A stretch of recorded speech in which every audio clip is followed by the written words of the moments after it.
What is going on, Duff Daddies and Duff Mamas? It is Tuesday, June 8th. We are back on the Tuesday grind, and welcome back to an all-new episode of the Duffin Up podcast. My name is Brendan Monroe. As always, I am sitting here with the one, the only, Michael Adams. Mike, how you doing tonight, bud?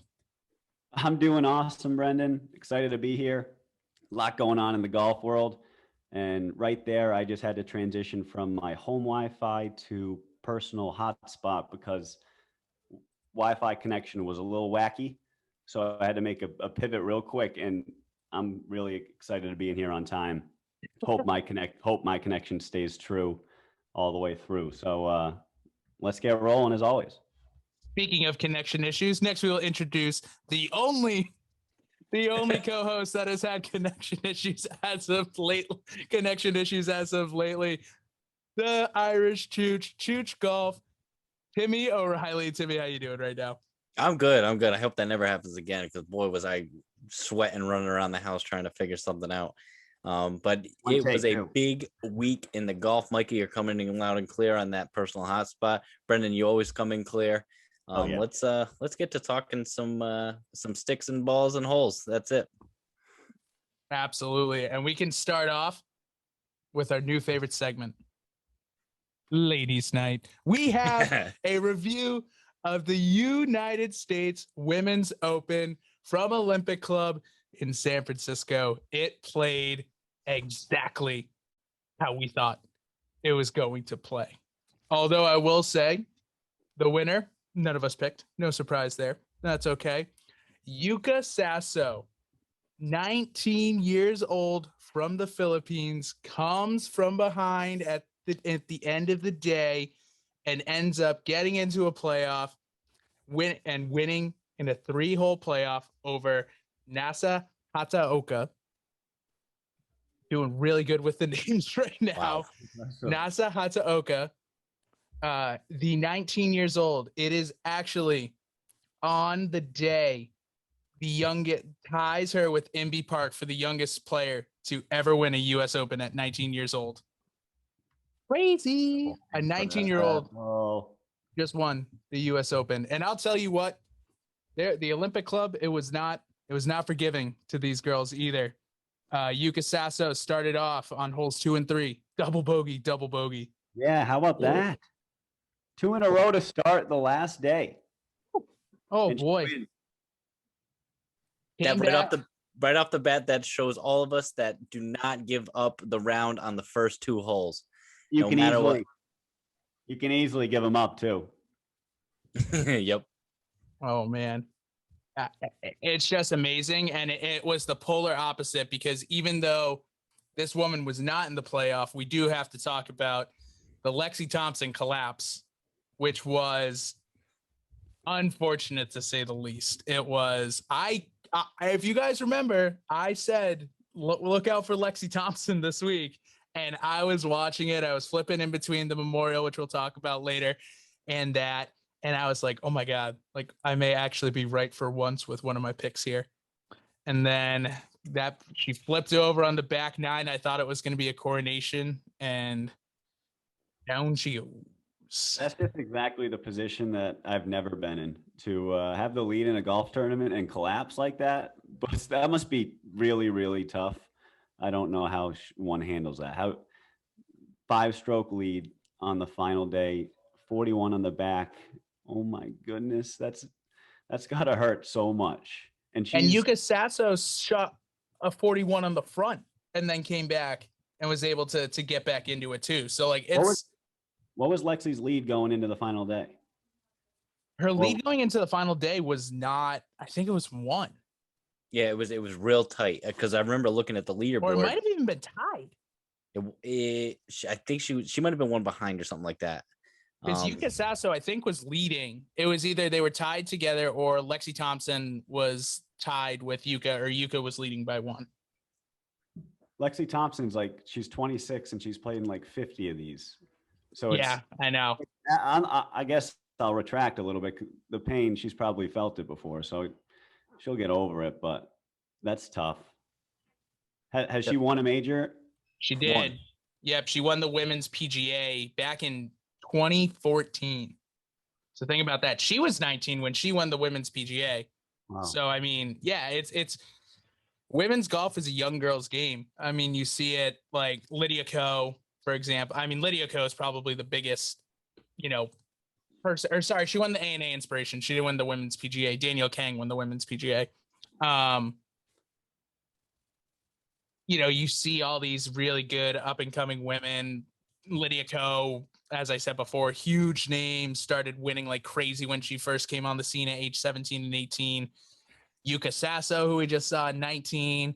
We did see an amateur who was, Megha Ganne, who we'll get into a little bit later as well. She came out of nowhere. It's pretty impressive what these girls can do. So, and that rough was no joke. Oh my goodness! Like they were saying it on the No Laying Up podcast. Like, they penalize mediocre shots just as much as they penalize like really bad shots. Yeah. So it was tough to. I mean, I remember watching it on Friday, I think it was, and around the greens, like if you missed the green, the rough was so thick, it was ridiculous. And you can't just do the normal like little chip on because you hit in the rough, because you don't know if you're going to catch a flyer in that deep stuff. You got to swing hard, and if you catch it just right, I mean, you're just skying it over the green, and we've all been there. But why? I want to ask you guys a question, because I'm glad you said that, Brendan, because I was thinking that too. What is it about women in golf that why are they so young? Or I mean, correct me if I'm wrong, but it's trending, for the past 10 years that. Since Inbee Park, that why are they so young when they're winning, and compared to the men who usually take a couple of years. I know Jordan Spieth, he's an anomaly, but they're so much younger when they win, and whether they win later on in life, that doesn't happen that much. I mean, look at Lexi Thompson. But why is it that the women pick it up so much earlier and get that early win compared to the men? I mean, I don't have an answer to that. I'm just posing the question. Well, I think it's also that women mature, like their bodies mature at a much younger age than men do. So like they say men's, I think, what's the peak physical age for men? Like 22, 23? Isn't that something like that? Like that's when you're that's when you're done growing, basically. It's like when you're like, I think it's like 22 or 23. For women, it's 17 or 18. So I think like that's why, they're probably in like their legit like peak performance, peak athletic build by the time like they're already getting on the PGA Tour. I also might the add, LPGA. I don't know exactly, but like you said last week, who's the woman who, even Michelle Wee, that a lot of them probably go on to be mothers too. And I mean, Annika Sorenstam, she's retired right now, right? Like she doesn't even play. I don't know. Like you just don't see it, Tim, right? I mean, older women playing or making it or winning on the LPGA right now. And maybe that'll change as it becomes bigger. And the LPGA, how new is it as opposed to the men's game? That's a good point. And I don't know if it has anything to do as far as the continuation of an LPGA player's career. I don't know if money has anything to do with that, because obviously if a PGA player wants to continue until he's 65, he can go on to play in the Champions Tour, and the money's still great on there. And the LPGA, I don't know if there's it's totally worth it to continue on with their career.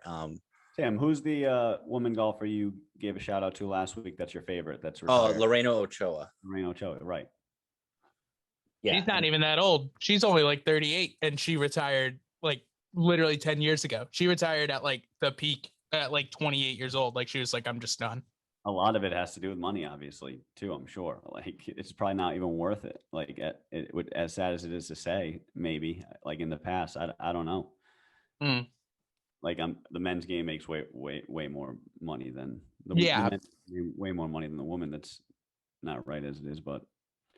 Yeah, I mean, just for this, like, and it's also with TV revenue and everything like that too. So right. PGA Tour has had that forever, and the LPGA Tour now has it pretty well. But like again, they're building it. So this year, the U.S. Women's Open winner Yuka Saso won $1 million, and this is like one of the first big tournaments where someone's won $1 million. You know what I mean? On like $1 million, like $1 million to the first place winner. 19. Yeah. What's she? My goodness, good for her. Unreal. Save it. 9 and 20. Put that in a savings bank. Buy yourself a savings bond with that, young whippersnapper. And then 30, and in 30 years, it'll be worth $1,100,000. Time value of money right there. No, but I do. Yeah. I mean, they're definitely doing a really good job. I think the LPGA getting it more notice. I think the PGA Tour has definitely helped with that too. And, building and growing the women's game. And obviously with new sponsorships, like this is one of the first times I can remember like the women, like a prime time on NBC. And they still switched it over to Golf Channel. Yeah, they switched it over to Golf Channel. That hurt. That's another. Exactly. No, they would never do that. I mean, it's again CBS versus NBC, so that's a little different too. That they had different coverage. But yeah, I think it's they're doing great to grow it. Obviously, I think the women's game is probably much more internationally friendly, or not internationally friendly, but more internationally focused than the men's game. You see a lot more people coming in from South Korea, from the Philippines, Yuka Saso, Japan. Like there's a lot more dominant women's non-US players. Yeah. Well, that has to do with overseas with because the men, they have an Australian tour. They also have a European tour. But I feel like the United States, that is the place to play if you are an LPGA player, if you're a women's golfer. Yeah, I mean, there is a women's European tour. There's the women's Asian tour, everything like that too. But it is definitely like more and more people come and play on the LPGA tour because it's just the most well-known. True.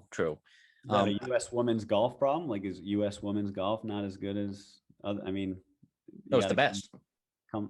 But I mean, you're talking about the actual players. But I'm talking like people born in the U.S. women. Oh no, the South Koreans dominate us. Oh yeah, no, the South Koreans dominate us. Yeah, 100%. You look at the world rankings. Yeah. Well, a lot of it, I believe, I mean, this is just me trying to comprehend this, but I believe a lot of this, I mean, it's got to have to do with colleges, because a lot of women come over here to play at schools. If you look at, people from overseas, they're playing at LSU, they're playing at, Florida, they're playing all these universities, and they're coming over here to get an education, or free education because they're getting scholarships and things like that. And then some of them go on to be LPGA players. And because I don't know if they have the affirmative action over in different countries, as far as scholarships and everything like that. But the US does offer that, which is huge for women all around. Especially, I think also, like, I know, like the studying and the training, like of a lot of these like Asian countries and folks, it's impressive, like how early they get kids like working at their craft, and they just get so skilled at such a young age, and then they just go on and do great things. But I don't know, I think the US sometimes, I don't know, I feel like people can get a little distracted a little easier, and a lot of you're right. Look at gymnastics and like China and in all those sports. You're right. It's just like as soon as you come out of the womb, you're looking for, all right, let's focus you on this one sport, and let's grind it in sports and academics, and that's your life until you're doing something with it. It's a good point, Mike. No, I agree there. And that's kind of, because it's such an international game on the women's side too, it's really cool to be able to see like how Yuka Saso, for example, like she was like, yeah, like growing up when I was playing golf, like Rory McIlroy was my idol. So like, that was awesome. I watched Rory, kind of like I would say probably how everyone, like how, like Jordan Spieth and Justin, like they all are like, yeah, like I watched Tiger growing up. I watched Phil growing up, I have all these different favorites. And then it's just like, you hear Yuka Saso like talking about her idols in the women's game, but then she's also like, oh yeah, and like I model my swing after Rory. And I'm like, damn, love that. That's unbelievable. It is. It solidifies Good Rory. swing too. It's a damn good swing. Does that help Rory? You think her just empowering Rory maybe a little bit more? Like, No. Rory doesn't need any empowerment. He's already a really good player. no, but he needs to get something together. He does. Imagine if he comes. Yeah, yeah, that'd be great. Can't hurt. Imagine. No, it cannot hurt. Woman on the LPGA tour saying I idolize my swing after you. That's a vote of confidence. Yep.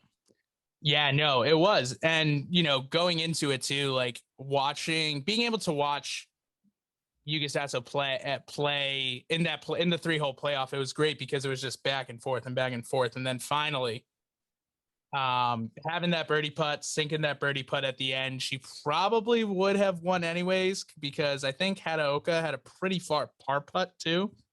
So I think it was almost like she sunk a punt to win pretty outright. Yeah. So she outright won it on the 3rd playoff hole. Break it down. 3rd playoff hole. I didn't watch the playoffs. Shame on me.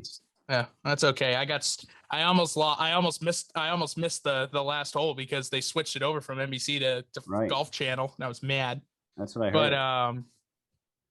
But yeah, it she had just 2 great shots into the hole. I think Hataoka, I think she was in the bunker or not, maybe not the bunker, maybe the rough. I don't know. To be honest, I didn't watch the hole over, and that's poor on my end, and I apologize to our listeners. But be changing the channel on you, dude. They shouldn't be changing the channel on you. I know, it was the worst.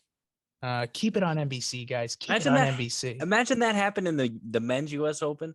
Oh my God, there'd be an uproar. Yeah, it would be done.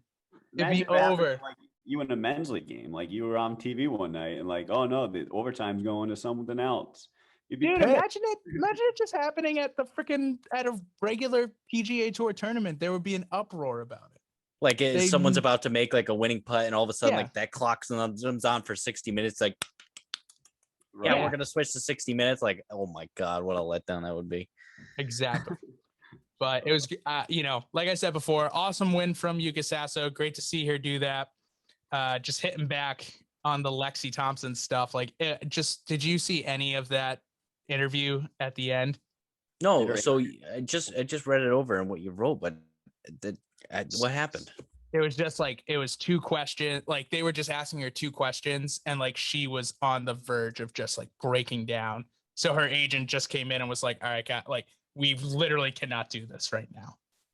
Because think about it, you had a 1-shot lead on the final 2 holes. One of those 2 holes is a par 5 that you had birdied, I think, most of the other days.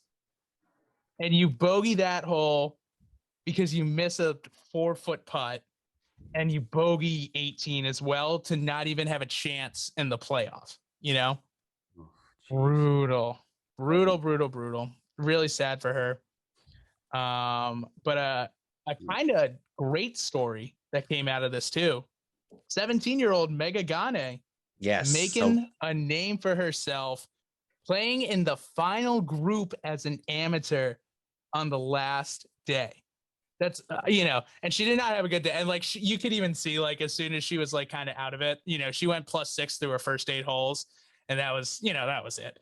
But then you saw a little bit on the back 9, she seemed a little bit more loose. She seemed a little bit more comfortable and relaxed. Then she hit a birdie on 17, and she was smiling and all that stuff. So I was really happy for that. But literally an unbelievable feat for I know we talk about the women's game and how it's a little bit younger, but this girl's an amateur, not even did not turn professional yet. Has, I don't think she's played many events on the LPGA Tour at all. And being able to qualify for this, she had done the Masters drive, chip and putt events before. She might have even played in the Augusta Women's Amateur this year. I actually don't know if she did or not.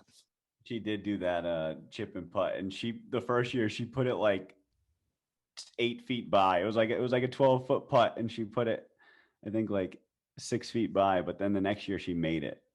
And if you listen to her, you'd be like, yeah, she's 28, she's 17 years old. It's incredible, but she's very mature and she did well. Wish she didn't shoot a +6 on Sunday come on there, Megha. But she's 17. Leave her alone. Jesus Christ. I'm just kidding. Yeah, that's exciting. She definitely caught my attention this weekend as a 17-year-old, and she's going back to high school. She's in high school. I mean, just unbelievable. Not even close to graduating high school. How crazy is that? No, let me put into perspective. Well, remember last week we were talking about like someone, they had to finish their social studies homework before they go in. She legitimately, and Saturday when I found out she was in the final group, listened to someone was saying that she right before she came to this US Open, she had to do an 8-hour calculus project or something like that, and she had to ask her calculus teacher for an extension. Mm-hmm. And then like with hopes that like maybe for some reason, and her calculus teacher tweeted at her and said, "Don't you worry, we'll grant you this extension. We're all rooting for you. Go get them strong." It was amazing. It was amazing. That's awesome. That's a layup. I mean, that's unbelievable. What are you going to not grant her that exemption? I mean, the way to handle that situation. You did that right. Yep. Yeah. Thank God. But unbelievable play from her as a 17-year-old, tied for 14th. Yes. Not a good play, right? The final groups were threesomes, right? Yeah, threesomes, and went off on both the front and the back. That's fucking terrible, man. Why would they do that? I know I get the threesomes, that's fine. To cram it into coverage or what? To cram it into NBC coverage or what? I think they crammed it all, tried to cram it all into that 4 hours. Or not all into the 4 hours, because obviously you can't, but like they tried to like get as much as they could. They started later. I mean, it's 3 hours back too. So like they started. If the ladies had any say in that, if they were okay with it. I don't know. I don't. Are the players not like they prefer twosomes as opposed to three? Like, or is that? I'm sure they would have preferred twosomes. Yeah. How can you not? Exactly. Yeah, I think that was a big mistake as well. You know, there's some things that you just got to kind of call out, and I didn't like that either. But you know, not too much you can do now. The only thing that does stink for Megha Ganne is because she's an amateur. She won low amateur, which is great, but I think she missed out on about $98,000. Can she apply today for? No. You can't do that. I would definitely do that. Oh man! Plus, you kind of want to keep your amateur stats because you can get into a couple of other tournaments too. So. No, she would give away whole college. I mean, she's got to be thinking of college, yeah. Right. Yeah. Right. But hey, Lydia Ko turned pro at 16. Lexi Thompson turned pro at 16. Like, there's crazy people out there. If you said 100K at 17 or go to college, I think I'm choosing 100K. I mean, I think I'm also choosing 100K. If I know now what I know. If I knew then what I knew now, I definitely would have chosen 100K. I mean, college is just a racket. Oh boy, we're getting into the educational racket on the podcast tonight. Oh man, I don't disagree there, but yeah, you know, she definitely is probably thinking like, okay, I can go to college, play in a couple more amateur tournaments, play for a year or two, and maybe do the LPGA after that. So we'll see. But unbelievable story. But we did have, on the unfortunate side, we did have some pretty big names that missed the cut. First and foremost is Nelly Korda. Yeah, the Korda sisters. Number one player on the LPGA tour probably right now. Just didn't show up, missed the cut. Played with her sister the entire time too. Oh, Jessica made it. She finished tied for 38th. You go, Jessica. Michelle Wee West. Another one. 2 straight missed cuts in major championships. I'm getting a little sad for Michelle. Want her to come back strong. Oh, well, it happens. Sophia Popov, winner of the AIG Women's Open last year, had some controversy because they wouldn't let her in the ANA Inspiration that got postponed, which they should have allowed, but they wouldn't let her in there. So that was a bad one for 2020. She ended up finishing pretty well in 2021. Oh, okay. That went out. Well, now I'm in the dark, so this is nice. But anyways, we'll continue. Brendan's shooting lights out. I'm shooting lights out right now. So, yeah. Oh boy, that's not good. All right. Well, and then finally, one of the names growing up that we probably heard a lot, Paula Kramer, still a big name, I think. still a pretty decent name. And, just wasn't able to make it work this week for her. But who would you compare her to in the PGA Tour? Like if you said like Sergio Garcia, would you put her like in that category, or probably older, on the back nine of their career, but still have some notable wins and things like that? I'm just trying to try to compare it to someone. Yeah, one major. Oh, sorry. Go ahead. No, I just asked how old is she? 34. 34. And I guess that, almost like a Lee Westwood, but someone like you're like, oh, okay, they missed the tour, they missed the cut, but they're not out of it for the next week. But you're not completely surprised that they missed the cut. Kind of one of those. I'm trying to think of like an American guy who does that. Like up until a couple weeks ago, maybe Phil. Jason Duffner. Duff Daddy's won a major. Duff Daddy has won a major. I love Duff Daddy. Yes, he has. Where have you been lately, Duffer? Yeah, he played well in the PGA Championship. Yeah, he finished in the top 20, didn't he? Yeah. I'm looking for wins. I know. Jason Duffner, that might not be his forte anymore. Winning golf tournaments. Exactly. Just getting there is the biggest thing. Oh my God. There it is. Hold on. Let's get back. Nope, it died on me. Oh well. Oh, what can you? Brandon's rattled. I am rattled. It's just a light. I mean, you're good. I know. Nobody's watching. It's just a listener. It's just the listeners. That's true. So overall, great weekend. You still look good. I mean, Thank you, bud. I can still see you. And I do like the mysteriousness of the darkness. It's not even that dark. But yeah. So great weekend. I feel it was a really, really good event. Obviously, we did have some concerns, especially around, coverage, everything like that. I still think that's an issue, but hopefully going forward, they're able to address it. So great job for all the women, for all the women who played this week. Absolute pleasure watching it. And Olympic Club was a tough test. Ended up, I think it was only,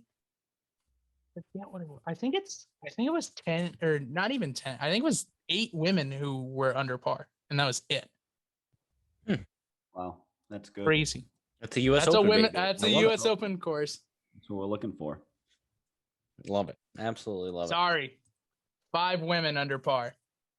1 woman at even. The rest, gunzo. Do you guys know what Trent shot at Olympic Club? Trent on 4-play. No, what did he shoot? What did he shoot? A 118.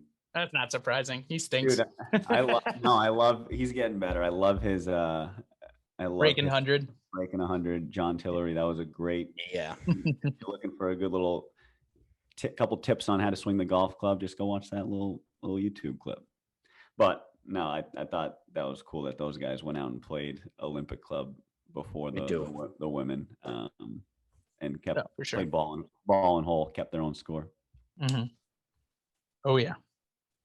I agree. But unfortunately, we do have to move on from the lovely Women's Open and into the house that Jeff built. We are off to Dublin, Ohio, to Muirfield Village to talk about one of the weirdest tournaments that I've seen in a while. That was really weird. Really weird. Probably ever. Wild. Oh my goodness. Patrick Cantlay wins in a playoff over Colin Morikawa, but I don't even want to talk about that because the real winner would have been our boy, the fiery Spaniard, John Rahm. I don't feel for him. Oh my God. Oh, coming off the 18th hole on Saturday, he had just had an electric day. An absolutely electric day, and he's COVID-19 positive test. Lapping the field, right? He was up 6. He was up 6. He could have. So they the final lefty could have played lefty on Sunday. The final score he was 13 under. So 13 under par was what got into the playoff. John Rahm would have been he would have had to have an absolutely horrendous day to even make it close to down there. You know what I mean? And here's the thing. If they knew that they were chasing Rahm, I don't think Cantlay and Morikawa would have played as safe as they did. Because I think on a couple holes, they played it pretty safe. And they were playing like more shoot it for the green, see if someone else makes a mistake here. Yeah. They would have had to go after it, and they would not, and that would have been bad. That would have been really, really bad for them. So there's really nothing else to talk about here. I mean, Patrick Cantlay wins it for the second time, and John Rahm would have won it for back-to-back years. John Rahm could have overslept his tee time and still played. But I don't feel bad for the guy. I'm not rooting for. I don't want to say I feel good that it happened. I certainly don't. Obviously, I want the best player to win the tournament, but he had every chance to get vaccinated. He didn't. He got his first shot, but the issue was that he came in. Yeah, I think he got his first shot and he came in contact with someone. Right. Prior to his first shot. He was getting tested all along. He was in different quarters than everybody else. Like he was kind of under his own protocol. So, yeah, I mean, it sucks. I mean, I don't know. It sucks, but it's a lot of money that he obviously lost out on, which. Yep. Jack's tournament pays very, very.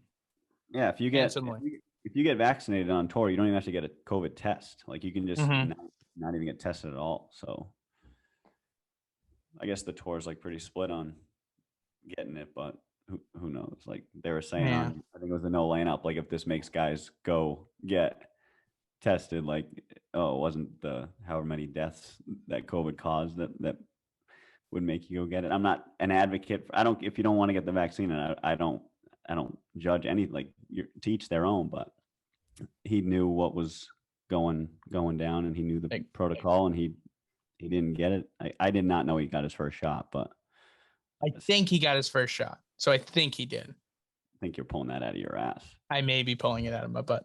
Wow. That way anyway.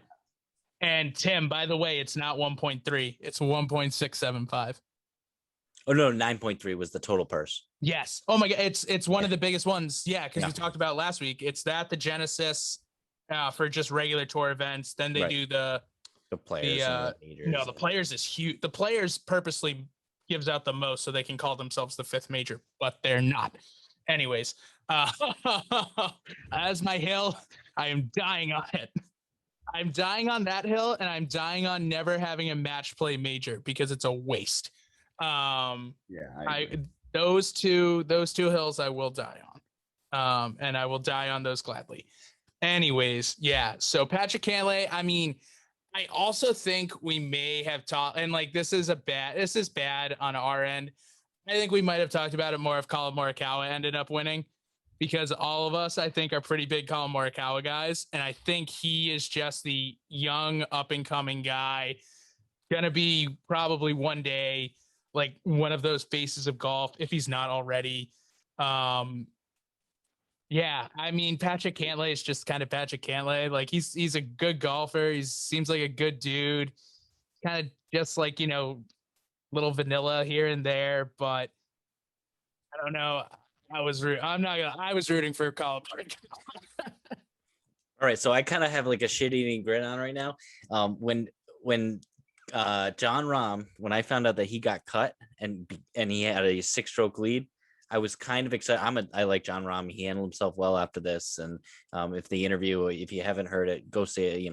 It really showed his true colors, and I liked it. But I had Patrick Cantlay in my lineup. You did. And because John Rahm went out, it won me $10. So thank you, John Rahm. Hopefully him and his family are healthy and all that. But thank you for getting, testing positive. So I was not rooting for Collin Morikawa. I was rooting for Patrick Cantlay, strictly for the financial region. But yes, Strictly for $10. $10. Which I put $5 in anyways, so I won $5, so it's okay. That's right. But it feels good. It feels so good. I think I came in last. Yeah, I had 3 guys cut. I mean, Joaquin Neiman missed cut for the first time ever this year. Literally, first cut. I saw awful day. Awful Saturday. Awful Friday. Matt Wallace. What's that? Neiman in the doghouse yet or no? Probably not. I mean, he probably will be, but like not for big ones. But all that matters is the chugga chugga choo choo Charlie Hoffman train makes another cut. Wow. And we're on to the U.S. Open. Harry Higgs shot a +12 on Sunday. Woo! He had a rough day. He had a rough day. Finished his +17, but he made the cut. So that's all that matters, you know. Good golf.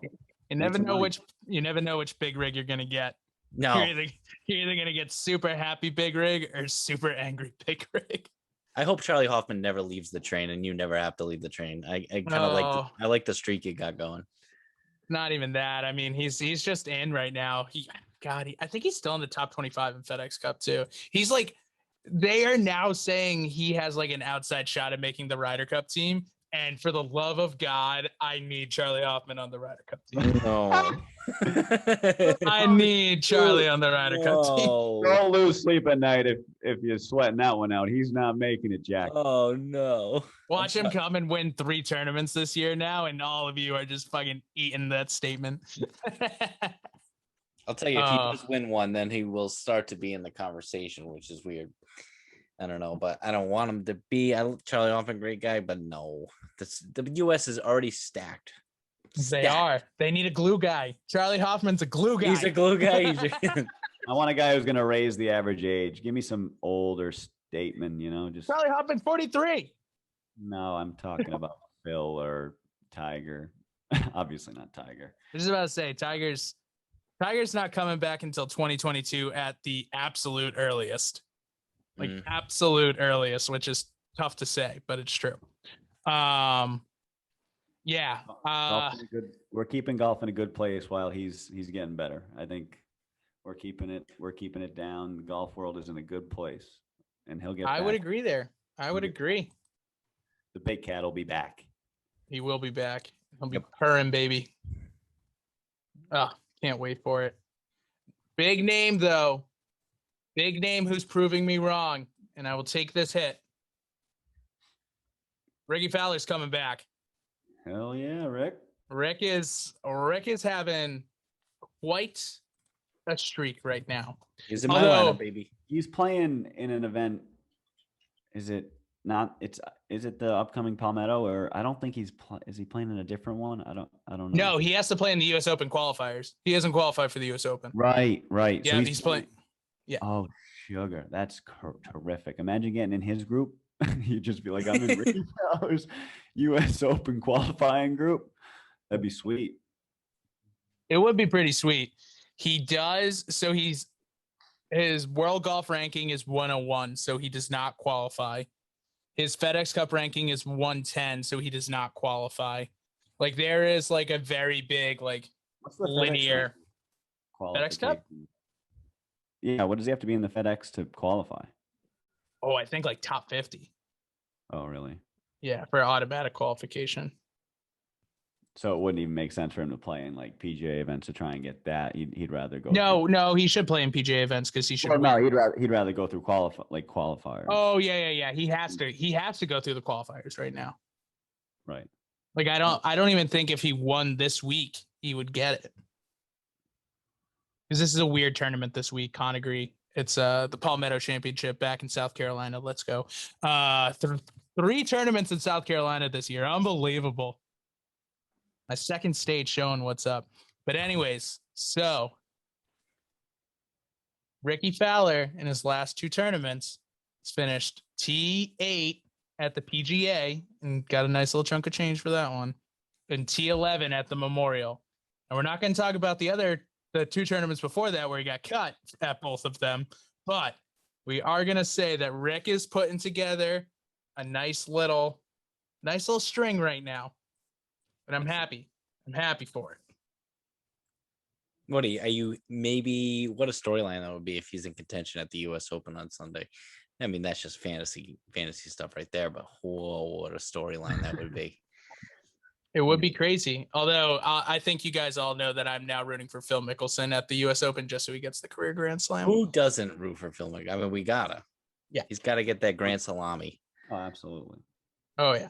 I mean, he probably won't, which is really sad, but hopefully he cuts back on the salami, Tim, between now and then. He's certainly not cutting back on the wine. If you guys saw that, he's drinking it. He is drinking wine out of that Wanamaker. I love it. I think it's hilarious. He is crushing it right now, dude. Oh, man. And another guy who's actually been playing pretty well too is Brendan Grace. I don't know if you guys know a lot about Brendan Grace at all, but like he's had like a bunch of ups and downs. Like at one point he was a top 10 player in the world. He almost won the British Open one year, I believe. Yeah, he almost won the US Open in 2015. 2015 was probably his best year ever because he finished 3rd and 4th at the PGA and the US Open. But I mean, the guy has 2 PGA Tour wins in his career. He's kind of getting back up to where he was. I don't think I think he'll keep going. He had a really, really good PGA championship as well, which was really nice to see. Really, really nice to see because I had not seen his name on a leaderboard in quite some time. Like, no lie. You still talking about Brendan Grace? Yeah. Yeah. There's an Irish comedian on Google that comes up before his name. I was just Googling Brendan. I was just Googling Brendan Grace because I saw his swing this week and it is quirky. It's a little weird. It's a bit weird. It's really weird. I wanted to confirm that that was a swing I saw. Also, the funny part is I believe he and Scotty Scheffler were playing together on Sunday, right? 2 of the weirdest swings. I was wrong. It might be Steele. Is it Brendan Steele? Brendan Steele, I think, is the quirky swing. Gotcha. But go on. But Scotty Scheffler finished 3rd by himself. Also has a very quirky swing. Very quirky swing.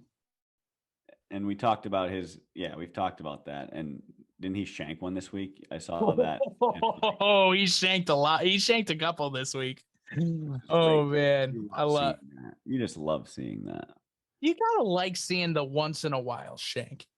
Especially with the guys where you're like, man, his swing's like really kind of awkward. And like, how does he tee it up straight every time? I know he's a pro, but like still like those, like Rory, like how does he mishit it? Like his swings look freaking great every time. But some of these guys look like they're us out there and they freaking nail it spot on the face every time. And they're, but yeah. Oh, Brendan Steele. Yeah. He has a quirky swing. Yep.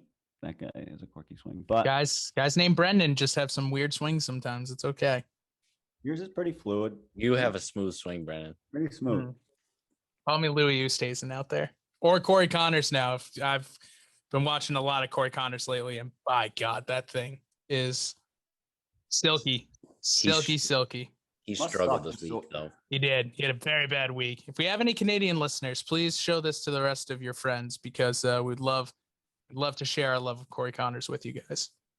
It must suck being a lefty and seeing like all these righties with great swings. Like most of the guys that play golf are righties.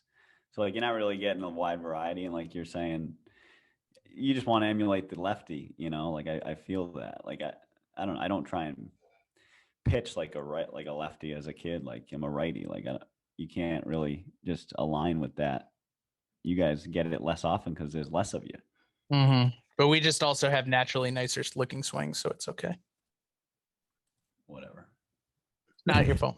You ever watch, there's a kid now, 21 years old from South Africa. His name is Garrick Higo. He's awesome. His swing is one of the most like beautiful swings I've ever seen in my entire life. Akshay Bhatia does not have a pretty swing. That thing is very, very jerky, but it's it works well for him. He plays pretty well. So, good for him. But yeah, so I mean, I know we didn't talk too much about the tournament. Did you guys see that they do like here's how the hole looked in 2020, here's how it looked in that was cool. 2021? That was I cool. told you. Yeah. They mess with the holes. And they do it like every year. It's crazy. And Jack was on the broadcast for he was on the broadcast for a long time throughout the day. Oh my God. Jim Nance keeps him prisoner in there. Thank God. But it was cool to have him like break it down. And he was saying like everyone who had like input on the hole, like one hole, his son just said, take the bunkers out or so put bunkers in there. It was cool. I did like that, Brendan. Good call. Yeah. I mean, he's great on it. And I think he enjoys it too. So like there's other guys like Arnold Palmer didn't enjoy doing that. And like some of the older guys don't. Like Tiger doesn't like you can tell Tiger doesn't like being on the broadcasts. Like even when he was on the Genesis Open earlier this year and he was talking about his comeback, like you could tell like he didn't really want to talk. And it's just like a taste and preference thing, but Jack knows how to do it and Jack's really good at it. Gary Player's really good at it, but he just goes off on tangents and it's hilarious because he's a kook. I love him. But yeah, there's definitely a couple guys, and I really like hearing Jack on the broadcast too, because he talks about the guys that he really likes out there too, and it's great. And Jack has a big thing for Patrick Cantlay too, so Jack really likes Patrick Cantlay. Talked about him a lot, so pretty cool that he ended up winning again. So his second Memorial, he leapfrogged Bryson into number 1 overall in the FedEx Cup standings right now, which is pretty sweet. Brooksy? Oh, can't believe we almost didn't bring that up. Dude, you don't even got that on there. That's awesome. Oh, that's awesome. My God, Patrick Cantlay's only 29. I thought he was older than that. Sorry.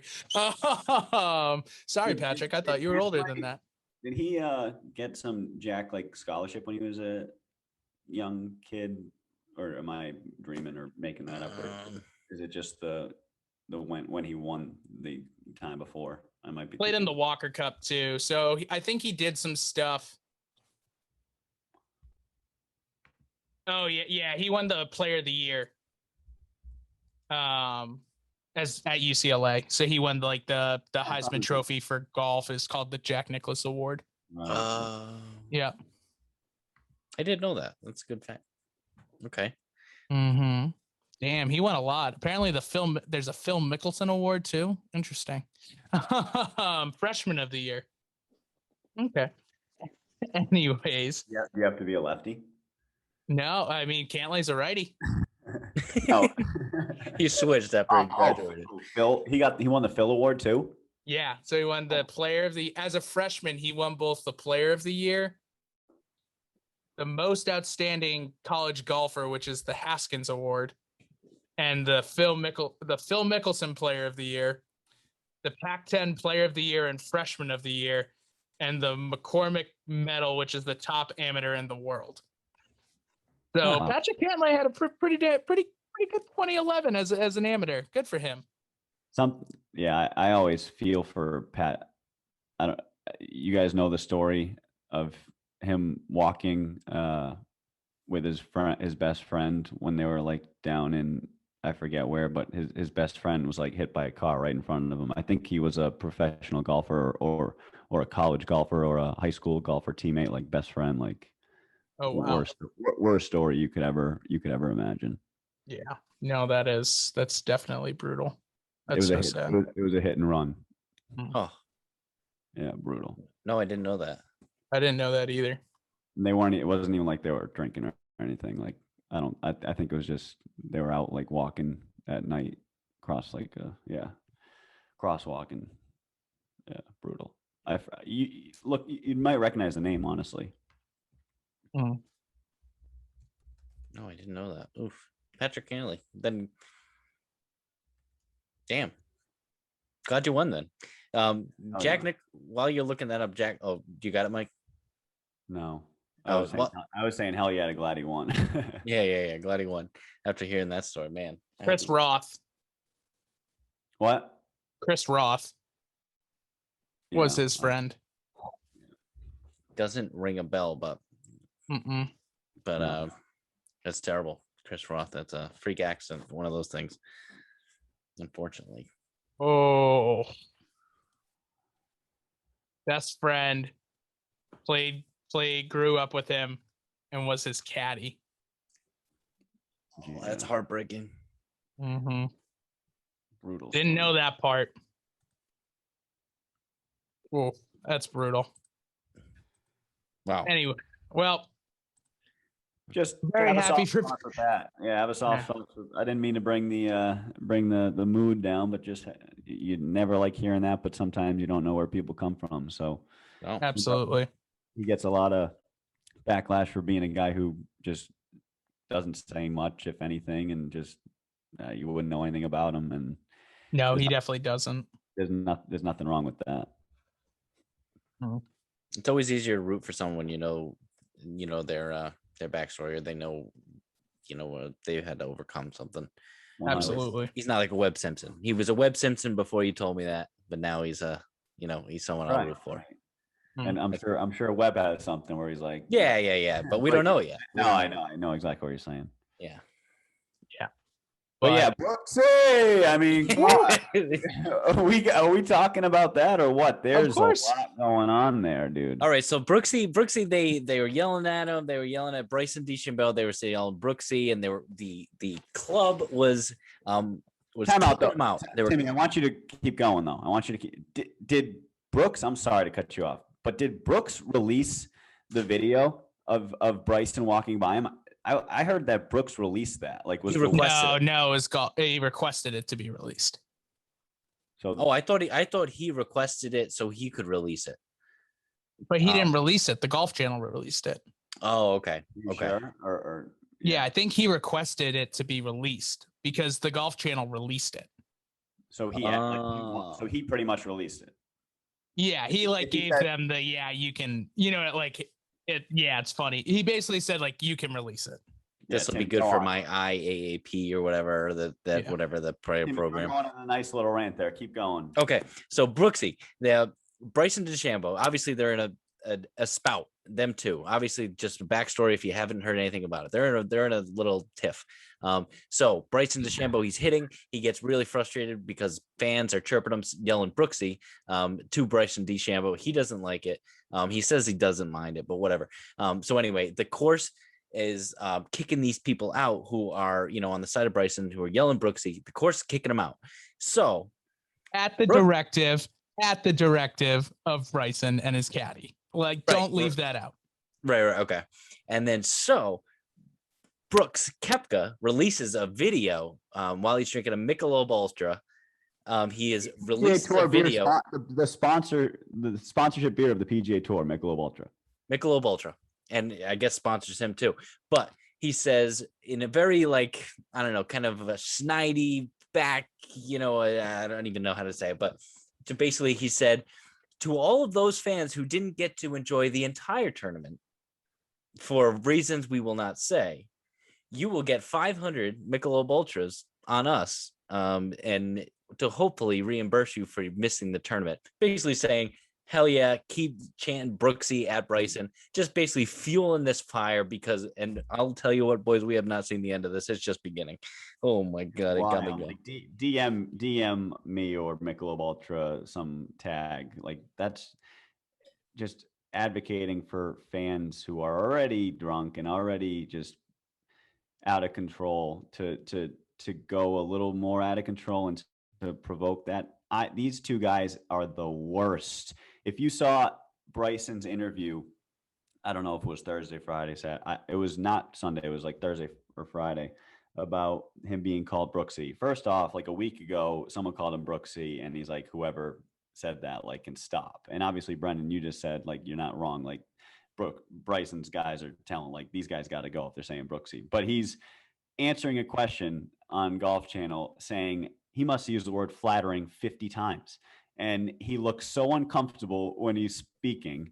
And it's just you're so fake. There's nothing you're just as, they're both terrible. I root for both of them to tie and last every fucking time.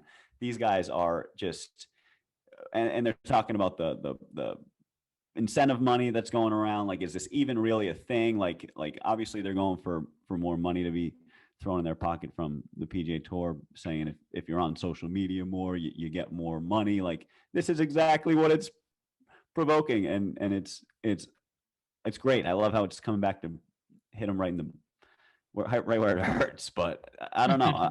I don't like either of these guys, either of their stances, how they're handling this. It's just how I would not handle it. It's so like immature. And it's not good for the game of golf. I'm not someone, and I like, golf teaches you a lot of good shit. Like, it teaches you how to be nice, like keep your score, be honest, integrity, like hold the values of the game in check. Like, if the ball is in the hazard, you can't ground your club. If you ground your club, if the ball moves, it's a stroke. Like, all these things, like, you didn't see, you're the only one who saw it. No one else saw it. Like, what are you going to say about it? Lie, don't lie. But if you're a golfer who's like inciting fans to chant in people's backswings, or throw things at them while they're swinging, or even even like they said it on the No Laying Up podcast. They said it like the Ryder Cup, U.S. fans going into Rory's face when he's going from one hole to the next. Like, you suck, Rory, suck my dick. Like, that's just shit that doesn't belong in golf.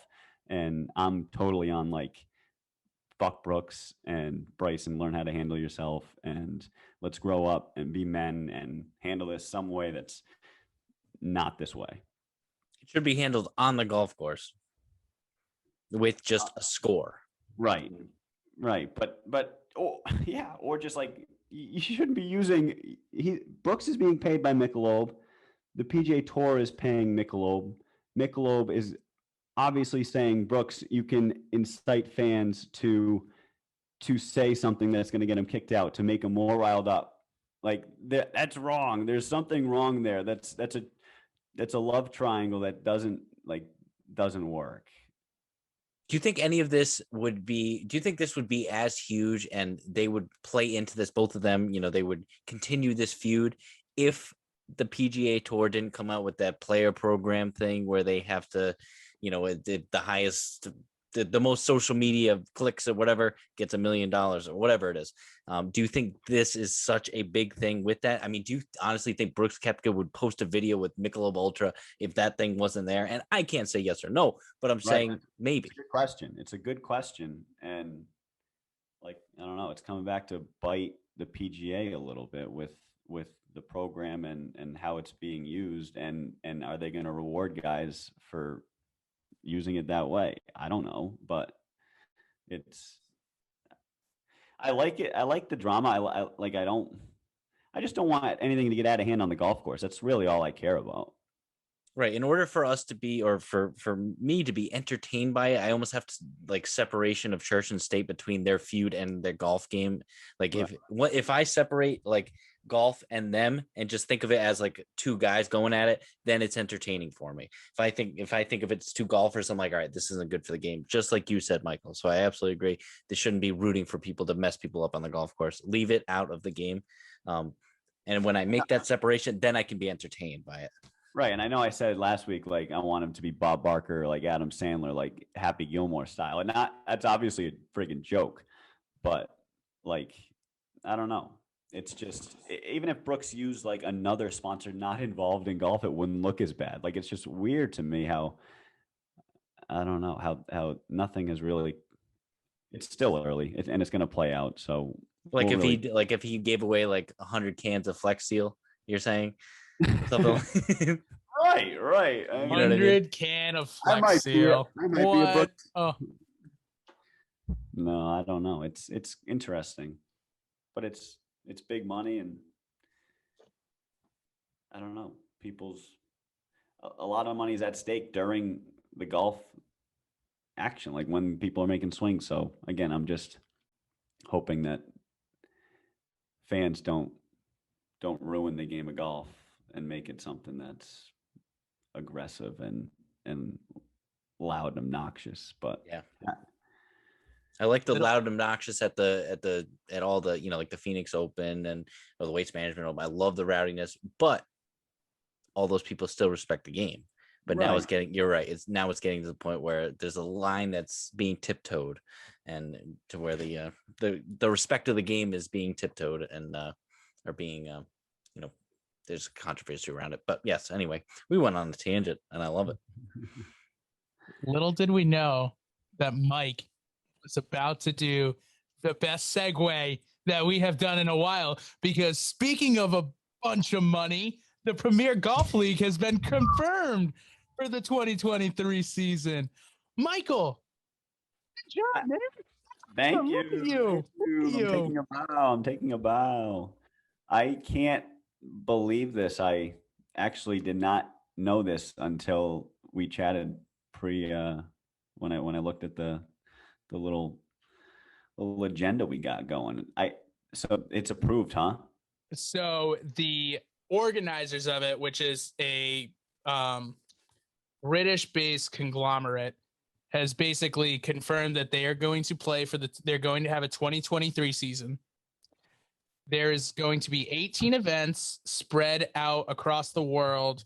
12 of them are going to be in the US. It was originally only supposed to be 10, but then apparently like an American company got involved and stuff. So now it's 12. There will be, this is the part that I hate, and we'll get more into it. Only the top 48 players can in the world in official world golf ranking can be in an event. There are no cuts. There is $250 million in prize money through those 18 events. The winner of every event will get $4 million. Last place gets $150K. Wow. Mm-hmm. What did you and say? There's also apparently going to be a team element. So it's going to be like Formula One, because I think these guys are also involved in Formula One racing too. So I think there's a lot of like crossover. Just started season 3 of that on Netflix. It's incredible, man.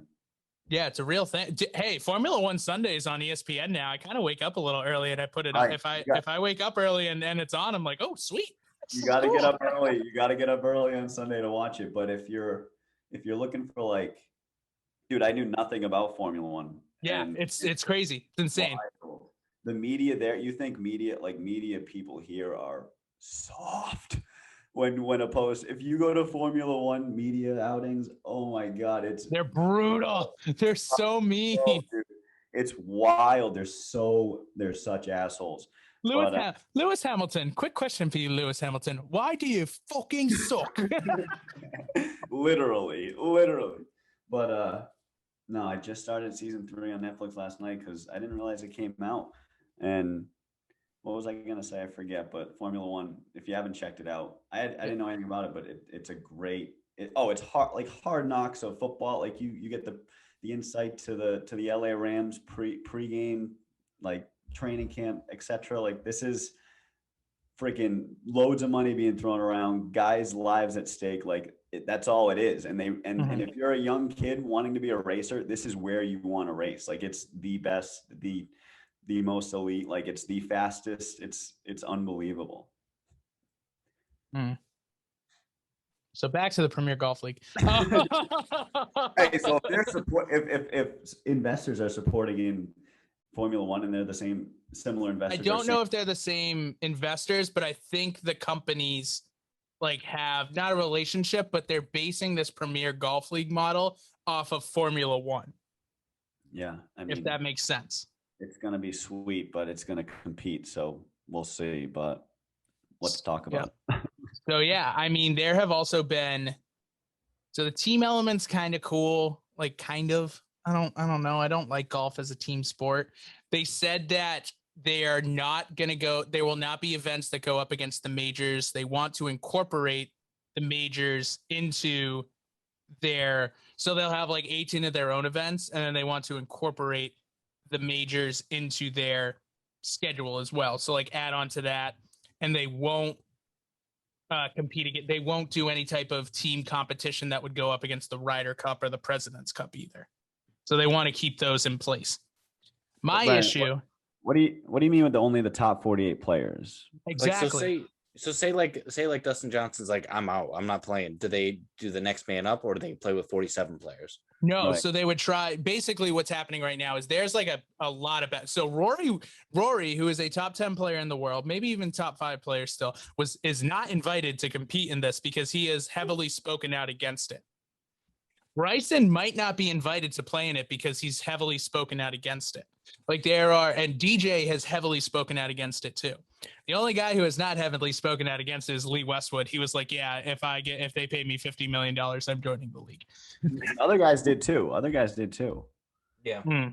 Adam Lee Scott. Westwood. Yeah. Lee Westwood is like the first like vocal person who's like, if they do this, I'm going to join. And they asked me to join. I'm joining. Dude, and you said Phil Mickelson also hasn't like come out and say.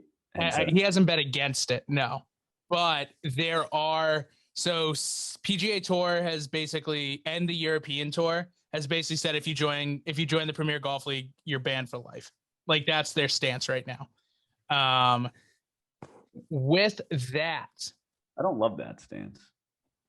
I mean, they're looking out for their own asses, and the PGA Tour and the European Tour now are strategically, like they have a strategic alignment.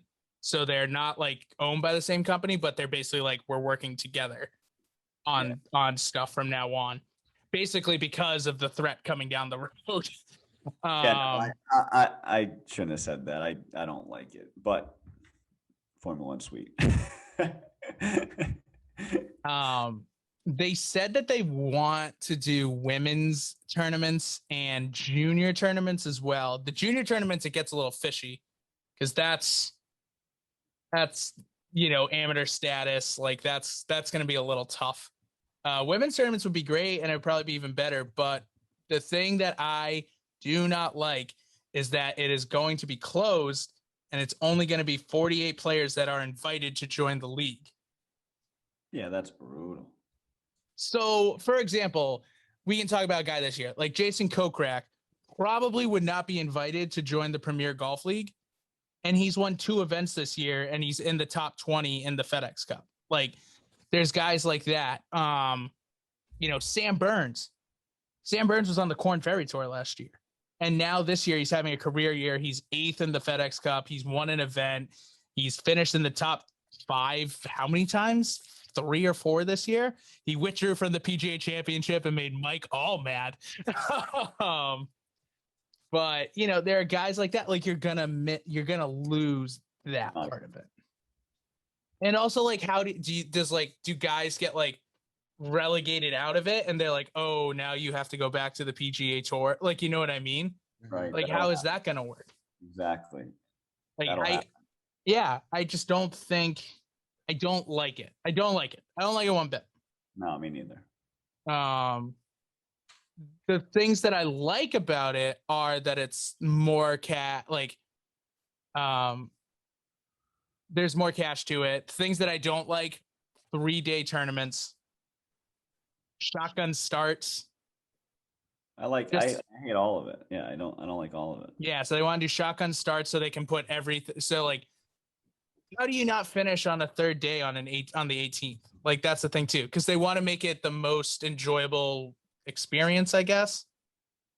I'm just not a fan right now. Just trying to speed up golf kind of thing. Yeah. They're trying to speed it up, which is fine. Like I get it. Like I like fast golf too. Like I like playing in 3 hours, but sometimes it doesn't happen. It kind of seems like it's going to be the XFL. Like it's going to be a lot of. But there's so much more money behind this. There's so much money behind this already. I know. And for That's someone the like thing. Westwood, who's on the back nine of his career, pun intended. $50 million in 1 year. He would make 50 million. Like they would pay him money to join the league. Like that's the thing too. Be in those top 48 though, right? No, they get to decide who gets to join the league. You're like, oh, that's you're the thing top 48. too. You're a top 48 player. You get to join. Well, meanwhile, a guy like, I'm not going to say like Victor Hovland or someone like that, but there could be guys out there who are playing unbelievable who miss out because like they're just not a big, like Patrick Cantlay would be a name right there who's playing really well this year, number 1 overall in the FedEx Cup right now. Like, but he doesn't, he's a big name. I think he's a bigger name in golf, but like he doesn't have an outside appeal to him. So why would they invite him over, not John Rahm. I mean, John Rahm would be invited anyways, but like, I see why would they invite him over Ricky? Like he's not a needle wiggler, you know? I get what you're saying. Yeah. He doesn't move the I needle. don't think there's no situation where maybe there is where like money trumps majors, you know? Like I just think the US or not the US, I'm sorry, the PGA and well, Brendan, what like if you play in this, you can't play in any majors as of right now. Right. Yeah, but I mean like that's probably not going to happen. I don't know if that would happen or not. Because like the majors are not controlled by the PGA Tour or the European Tour. They're controlled by who? By the So the US Open is controlled by the USGA. The Open is controlled by the RNA. The PGA is controlled by the PGA of America, not the PGA Tour. And the Masters is controlled by Augusta National. Like there's no strings. Shoot. So they can be bought out. I don't think Augusta can be bought out though. That's the thing. Yeah, Augusta might be the only one. No, I don't know. Hopefully there comes a world where it all works out. But I do like again, majors should not be getting thrown around and stripped and yeah. We should be, I don't know, we can't have a major come out of this PGL and have it be the fifth major for the men, like unless it I don't know. No, the players already tried that and it's not working. It's not working, guys. I don't like worrying about unknowns. It just stresses me out, and I can't control the future, so it's really not even worth. You know, it's more golf. It's more money in golf. It's given. I'm gonna go out and practice after this. You know, there's more money in golf. Maybe there's a shot. You know, try and get in the PGL. Try and get in the Premier Golf League. Maybe less people playing the Champions Tour by the time I'm 50, and I'll have more of a shot to play in that because they'll all be playing in the PGL. You know, you just never know. That'd be kind of funny. Oh man. All right. Well, gents, it's come to that time. Our last segment of the day. My favorite segment, even though you can't see me as well right now because I don't got my ring light on, but that's okay. Your teeth are wicked white right now. Good. I'm a ghost. The golfer poll from our friend Timmy O'Reilly. Timmy, what do you got for us this week? I got a TikTok taken down from me this week. What? I know. It went against community guidelines. Were you shirtless or was it? No. It was a picture of John Daly after he won a tournament. He's kissing his girlfriend. And some streaker ran across the green behind him. That one was amazing. With the 19th hole and pointing to his butt. So I even tried covering up with a peach, but they still took it down. Anyway, I'll try it again later. Boo! But anyway. So boys, just a quickie. I really would like to hear why you guys choose this.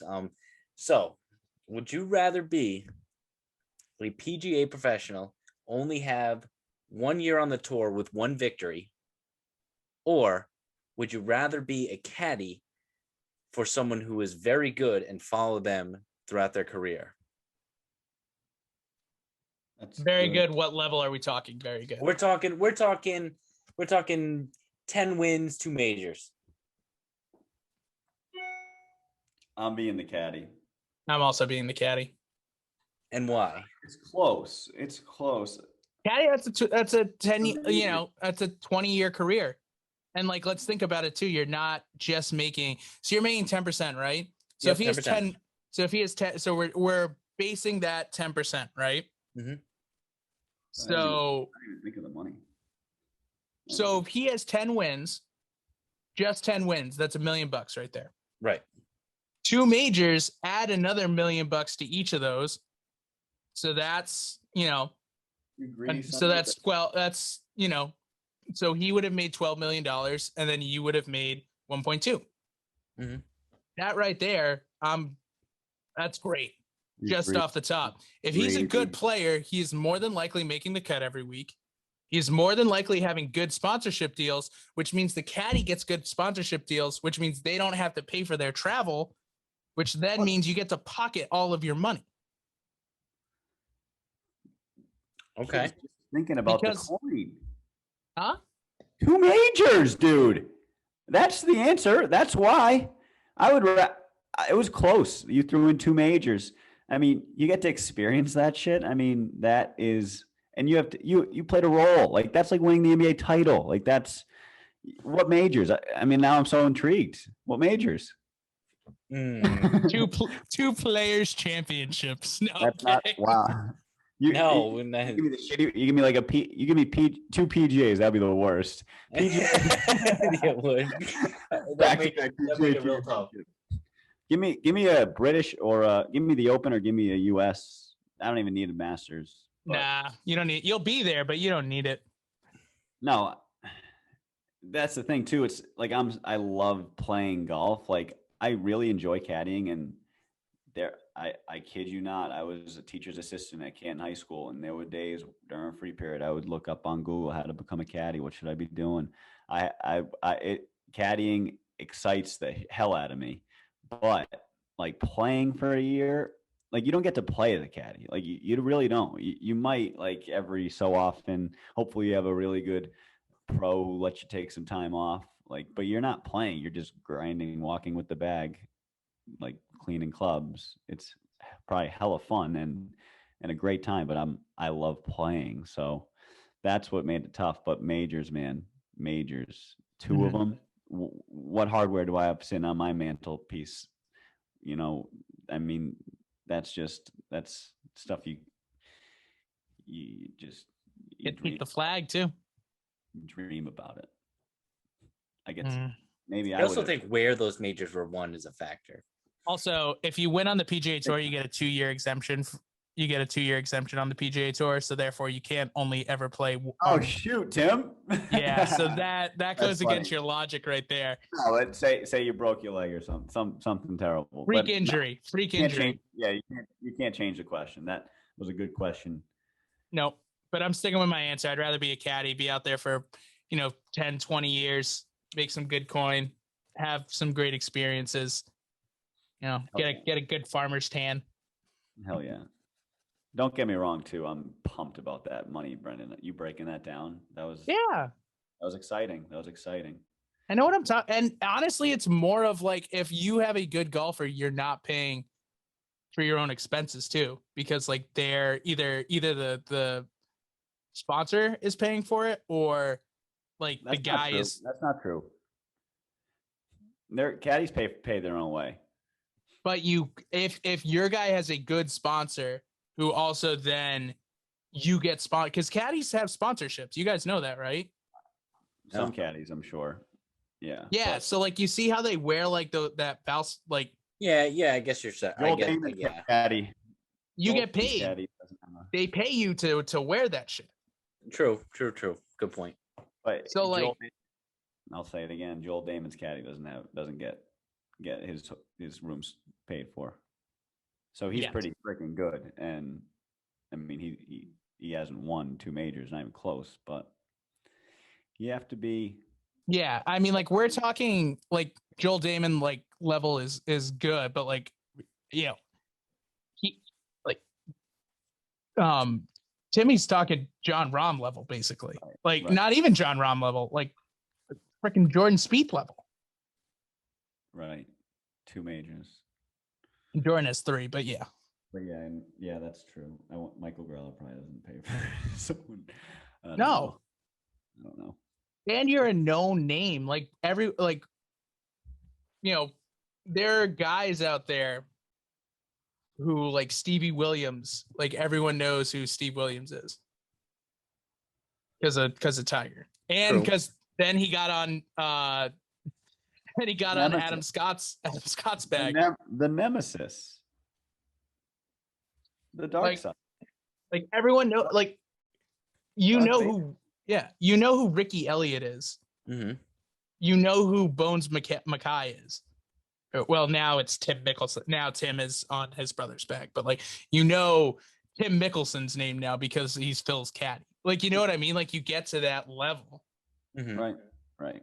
Like, we don't know Shane Lowry's caddy's name. We just know that that's what Shane Lowry's going to look like in 30 years. And it's hilarious, Rory's shoot, I forget Rory's caddy's name too.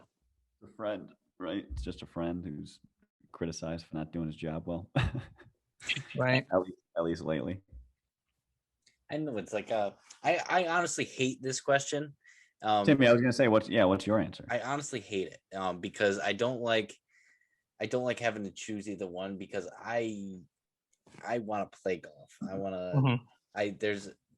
I know, like, realistically, I know I'll never accomplish anything great in golf, but there's something fire in me that like wants me to go down to the range and hit like a million balls. You know, that there's always like, obviously it's like us wanting to be a professional baseball player. We know it's never going to happen.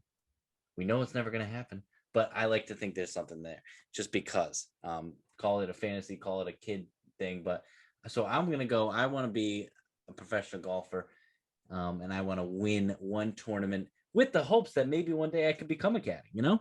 And the reason why I thought of this question is because I went to my old course today. I snuck on to a course near my old house, my parents' house. And that's where I used to caddy. And I was really thinking about that. And I do miss caddying. And all right, so at what age is it become not appropriate to caddy? You know, at like your local country club. You can as old as dirt. You know what I mean? Like I was caddying when I was 10. Like, is that? I'm thinking about caddying at the place I just joined. That'd be a little weird. That'd be a little weird. Get my cart fees taken care of. You know? True. No, I don't think. I mean, yeah, you're gonna have those younger kids like looking at you as a friggin' 29-year-old dude. Like, why? Yeah. Or even worse, like a 48-year-old dude, like or some old guy. You know, but there's caddying. There's no age limit to caddying. So no. I'm hard stance on that. If you want to caddy and you do 2 loops a day, double bagging, you're making $500. I mean, if you're at a nice place, but sure, there's some money to be made, and it's a good workout, and it's personable. It's golf. Maybe we could all make it as professional caddies. We start now. I got the calves for it already, so that's all that matters. That's right. I mean, yeah. Well, the answer is once you can't carry the bag, and once you're holding the guy up, once you're like, come on, dude, you're supposed to be carrying for me. Like, I shouldn't be the one carrying the bag. I don't know, man. Fluff is still caddy. Fluff is still Jim Furyk's caddy. Yeah, Jim Furyk's caddy. Yeah, and he is. He is as old as dirt. He's a relic. Yep. He's on his game though, and he is. Oh.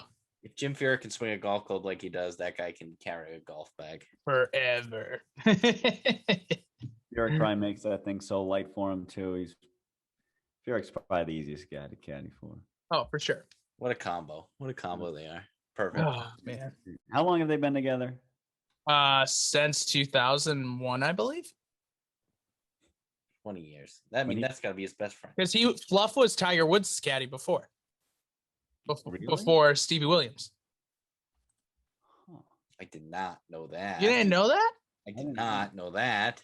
Yeah, so he was Tiger Woods' caddy from 1996 to 99, and then he took Jim Furyk, and he did Jim Furyk from 1999 to present. Yeah, that's the first image that comes up on Google. Dude, I was gonna say that stash on Fluff is just electric, man. Oh, Fluff's a monster, dude. That stash. My God, can we get Fluff on this podcast? I don't think he knows what a podcast is. Wouldn't that be a guest? He's 73 years old. Let him be. That would be a guest. Yeah. God, no one's ever thought of having Fluff. We just thought, oh, Brendan, we got to get him. We got to get him. Somebody get his telegraph machine's number. Carrier pigeon. What's his home address? Yeah. Let's send him some snail mail. Just pepper him with mail weekly. Oh my God. Oh man. All right, lads. Well, yeah, this has been real. Oh, just one thing before we end it. Fluff is an avowed Deadhead, so he's a huge Grateful Dead fan.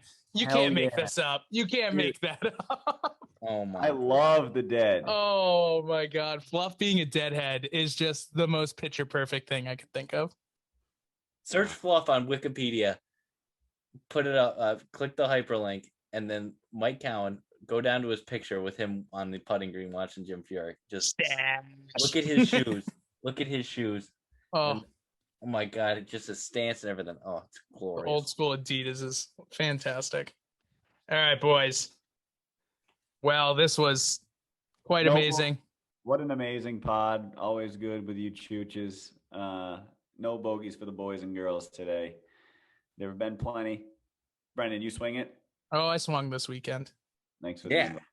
I didn't play. I just went to the range. Thanks for the invite. Okay. I'll invite. I'm back in Attleboro, so I'll invite you if you want to go. Anyways, you need to invite me. You play for free. I mean, not for free, but you. Here we go. Yeah, I want to come to your place. Spinning it. Yeah, no, that'd be sweet. Tim, you too. We should go out, man. Let's do it. Absolutely. All right, boys. Well, as always, this was great. Meatballs are calling my name. Let's go out there and let it fly, boys. Whole everything, fellas. Let's play better with Fluff. We got to get him on. Oh.